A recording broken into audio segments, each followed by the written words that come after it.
Roger, Roger, am I right? Check it out, Corporal. We'll cover you. Roger, Roger. Uh-oh. So, what happened to the droids after the Clone Wars?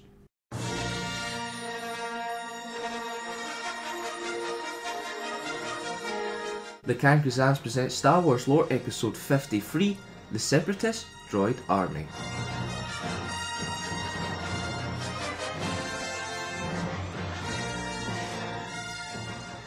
The Separatist Droid Army started off as the merging of several droid armies to create one massive force. It has been said that the number of mechanical soldiers was in the quintillions. Not only was the army well backed soldier-wise, but they had an array of land vehicle type droids like the Hellfire droid tank, and even underwater types like the Manta droid subfighter. Their arsenal stretched to space as well, where Vulture droid fighters would encounter enemy ships. As part of Darth Sidious's master plan, the suppliers of droids were told to mass produce huge orders over the combined millions of factories.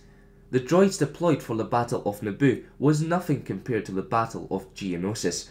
Over 1 million regular battle droids, 100,000 super battle droids and 3,000 droidicas, amongst others, were deployed.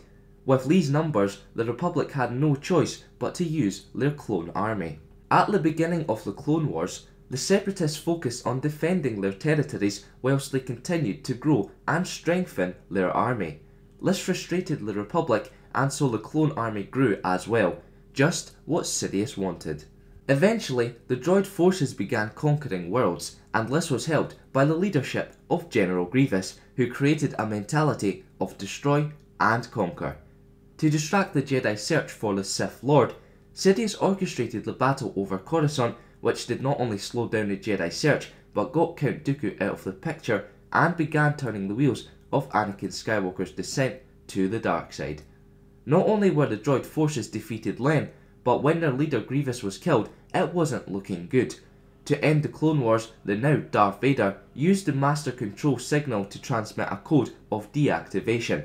At once the droids simply shut down. Lord Sidious promised us peace. We only want... The Galactic Empire actually used some of the droids in their army, like the Dwarf Spider droids and the Magna Guards. Some Ultra Battle droids were used to help train stormtroopers. However, some droids failed to shut down and so were used to fight the Imperial Army. One reason some droids were not deactivated was because they did not need a control ship to activate and deactivate them. Wedge Antilles found this out after crashing his X-Wing on Geonosis during the Galactic Civil War. Baron droids managed to overthrow a settlement, whilst assassin droids lived in the forests of Kashyyyk. Also, a group of Manta droid subfighters founded a colony on Dak. So the droids may have been shut down, but some definitely had a mind of their own.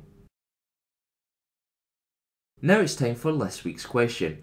What are worse, stormtroopers or droids?